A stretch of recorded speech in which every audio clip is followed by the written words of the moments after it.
Olá! Começa agora o TVTST, o programa do Tribunal Superior do Trabalho. E hoje teremos uma edição especial sobre o primeiro Seminário Nacional de Efetividade da Execução Trabalhista. E você vai ver o que é a execução trabalhista e o que está sendo feito para acelerar essa fase do processo. Os melhores momentos do seminário que reuniu especialistas de todo o país. E uma entrevista com o doutor em Direito Luiz Guilherme Marinoni sobre o impacto do novo Código de Processo Civil na execução trabalhista. Tudo isso e muito mais. O TVTST já começou.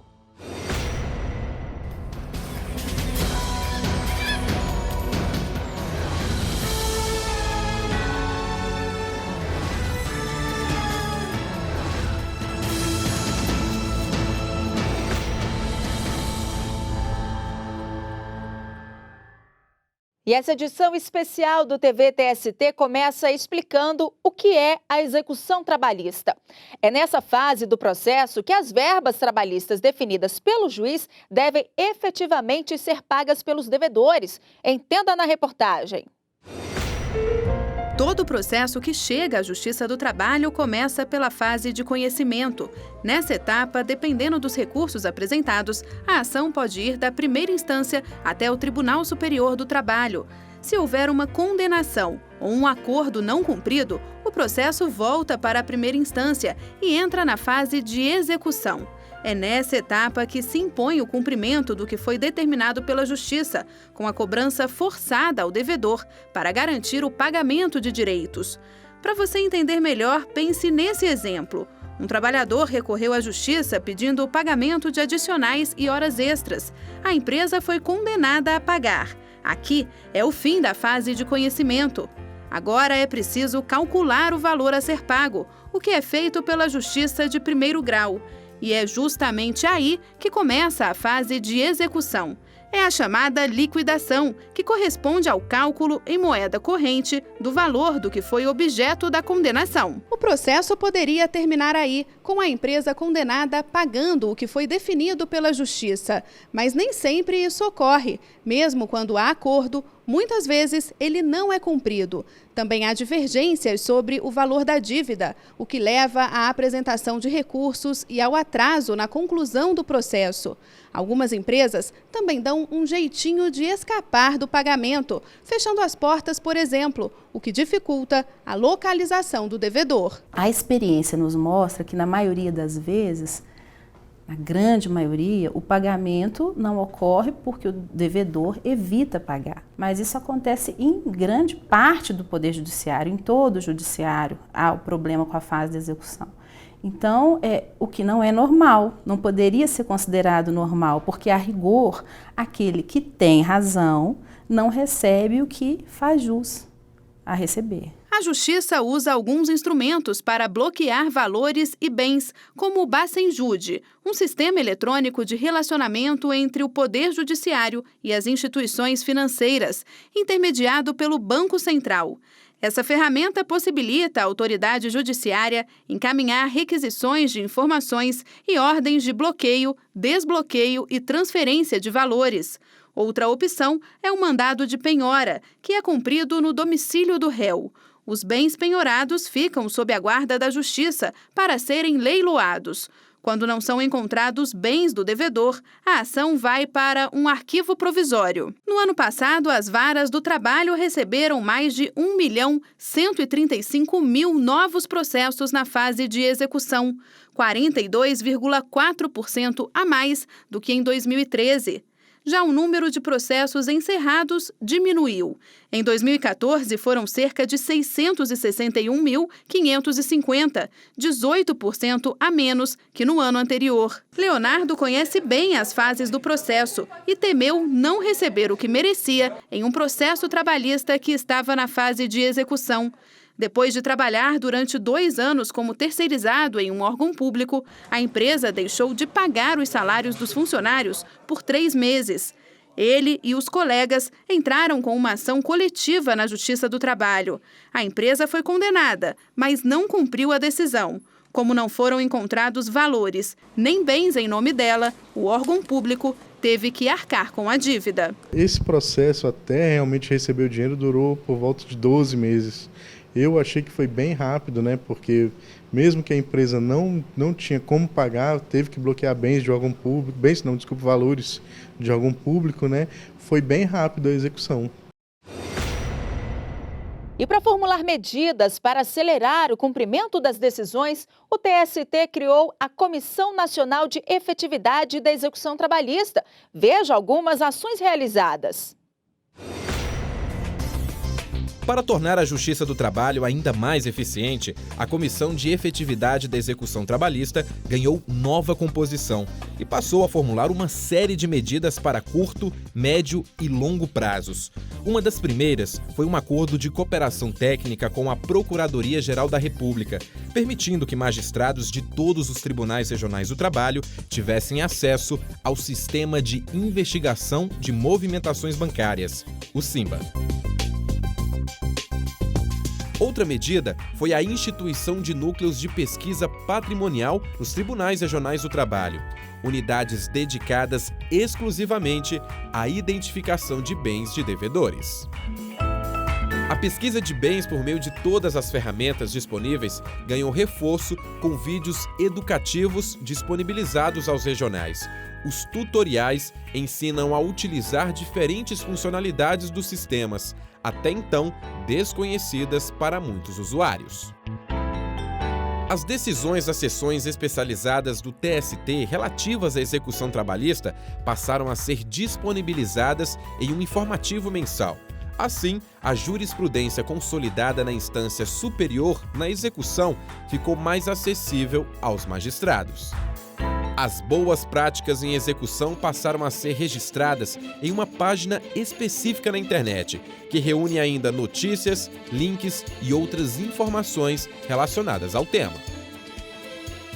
A já tradicional Semana da Execução Trabalhista bateu recorde de arrecadação, mais de 760 milhões de reais, valor 17,9% superior a 2013. O mutirão, realizado durante 5 dias em todo o país, resultou em quase 13 mil acordos homologados. E pela primeira vez, grandes especialistas em execução trabalhista se reúnem em Brasília para discutir soluções efetivas para a conclusão dos processos. É o Seminário de Efetividade da Execução Trabalhista. E o primeiro Seminário Nacional sobre Efetividade da Execução Trabalhista reuniu especialistas no TST em Brasília. Durante 2 dias, foram discutidas ações para garantir o cumprimento das decisões.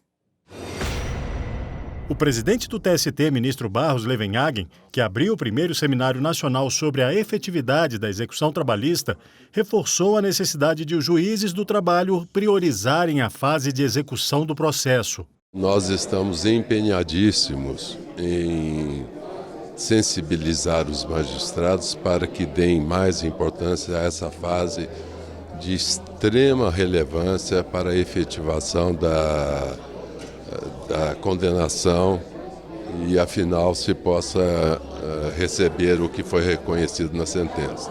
A responsabilidade do juiz e a preocupação em tornar a fase de execução efetiva também foram destacadas por outros ministros que participaram dos painéis como mediadores. Acredito que a execução trabalhista, como a legislação regula, resolve o problema.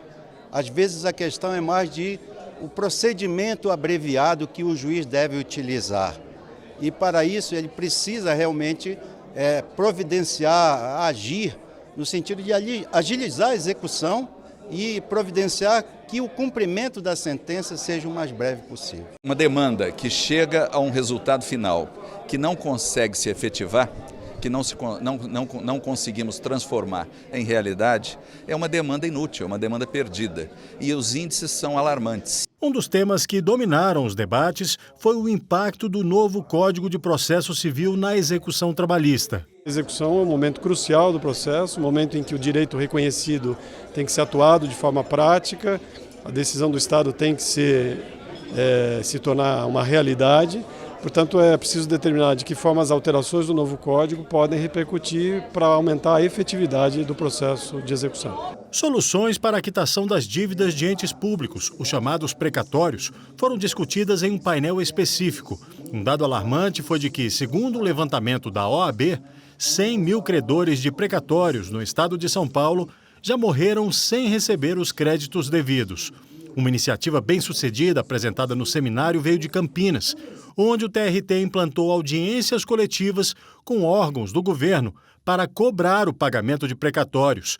Estratégia que aumentou de 900 para quase 4 mil a meta de resolução de precatórios na 15ª Região da Justiça do Trabalho. Como um número maior, né, de credores que contra a Fazenda Pública esperavam tanto tempo e com essas estratégias houve uma redução de espera, houve uma efetividade da execução, então isso é um motivo de muita satisfação, de muita alegria.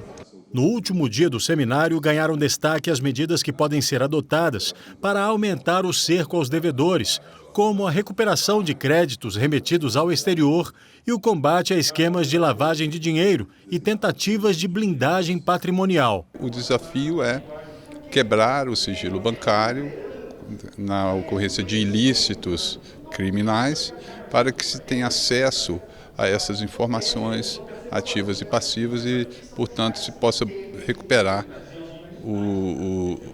esses ativos investidos no exterior. Nós temos grandes devedores do tema trabalhista, da questão trabalhista, que se utilizam da blindagem patrimonial para fugir do pagamento e da responsabilidade dessas dívidas, muitas vezes de forma ilícita. A Justiça do Trabalho e até a Justiça Comum, né? E até o Banco Central e até a Receita Federal podem atuar de forma a identificar os casos em que isso acontece. No caso trabalhista vai ser diante dos processos em curso, desvendando então esses bens para poder ultrapassar ou superar essas técnicas de blindagem e, neste caso, fazer com que a execução trabalhista se concretize. E no próximo bloco, os melhores momentos do Seminário de Efetividade da Execução Trabalhista. Não saia daí, nós voltamos daqui a pouco.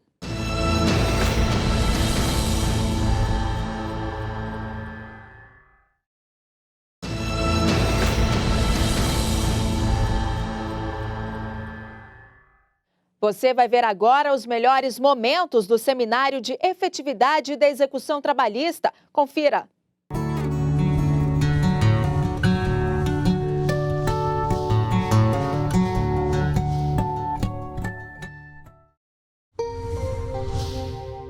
Objetivos da execução. Quando a execução se frustra, na verdade, os 3 escopos da jurisdição se perdem. O escopo jurídico de atuação da vontade concreta da lei se perdeu. O escopo social de eliminação da controvérsia com a consequente pacificação social se perdeu. E o escopo político da jurisdição de afirmação do poder estatal se perdeu. Não sei se Vossas Excelências concordam, há uma certa analogia entre a execução e a atuação estatal jurisdicional no âmbito penal. Porque, de fato, toda vez que o Estado edita um comando e não é capaz de dar efetividade ao comando, teria sido melhor que ele não editasse. Ele se desprestigia.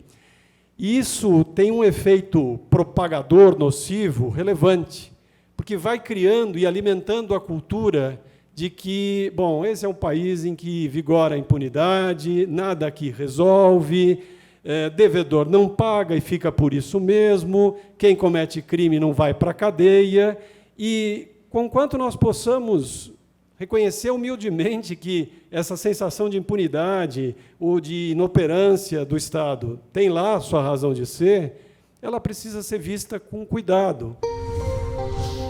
Cumprimento de sentença. Processo judicial é assunto muito sério.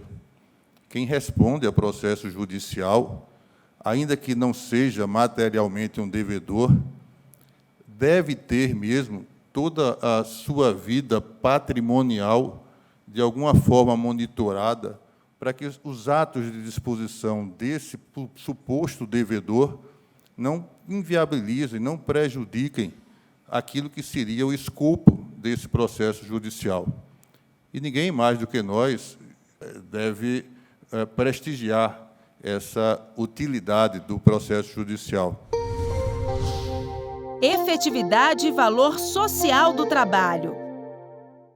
A discussão de mecanismos de efetividade da execução passa por uma decisão social, política e democrática muito expressiva.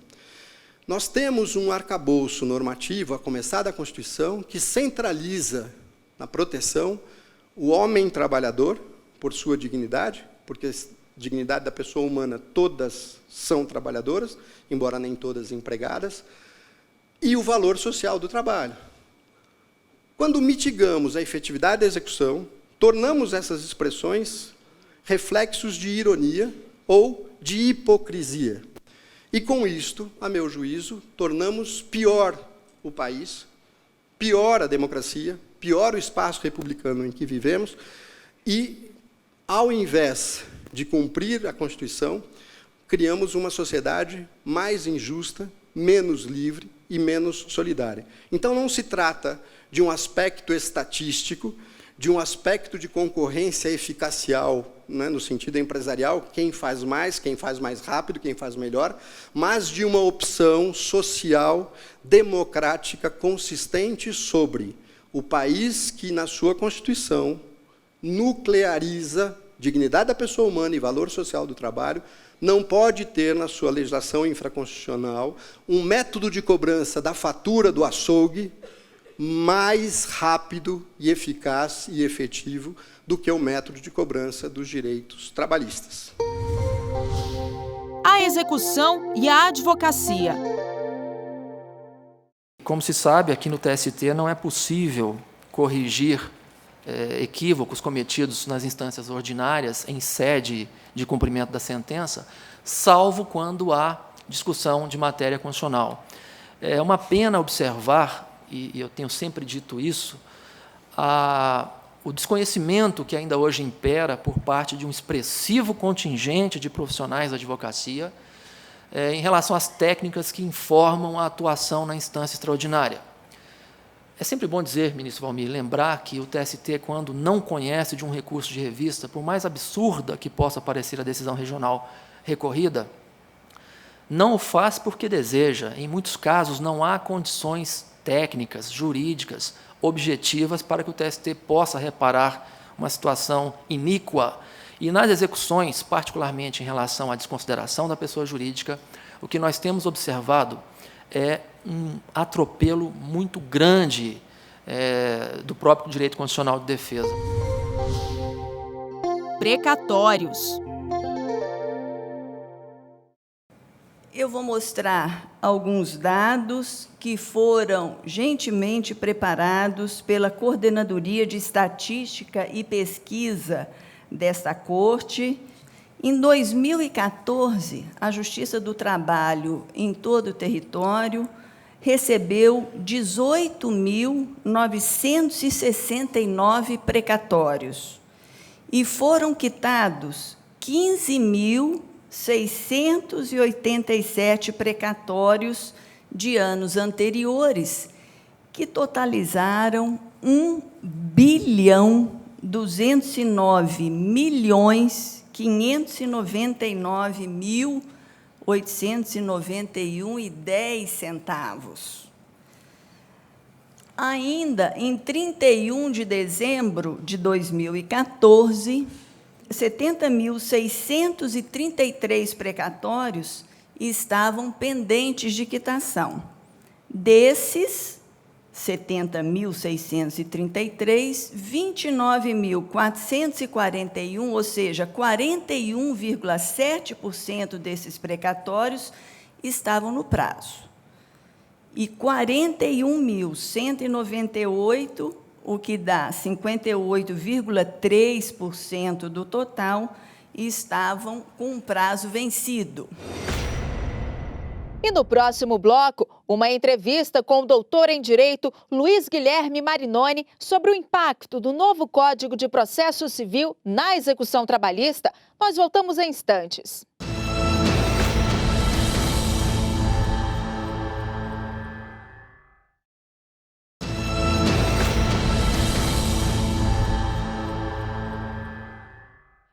Sobre os impactos do novo Código de Processo Civil na execução trabalhista, o TVT-ST conversou com o doutor em Direito Luiz Guilherme Marinoni. Veja como foi a entrevista.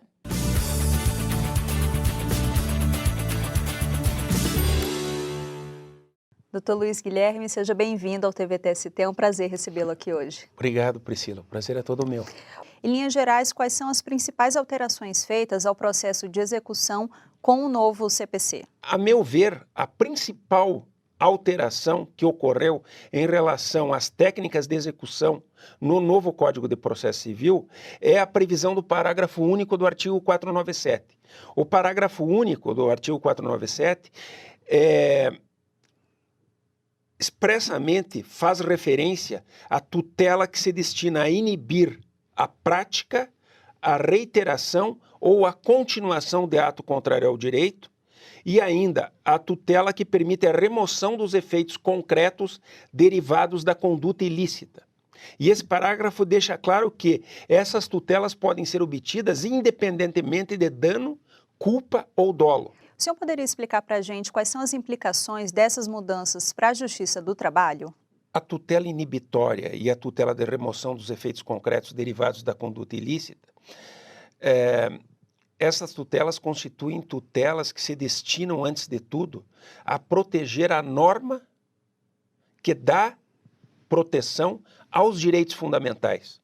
Os direitos fundamentais dependem de normas de proteção que definem condutas de não fazer e condutas de fazer para que os direitos fundamentais, por exemplo, os direitos fundamentais do trabalhador, possam frutificar. É essencial, portanto, que exista uma tutela específica que impeça a violação da norma para que o direito possa ser sedimentado no seio social.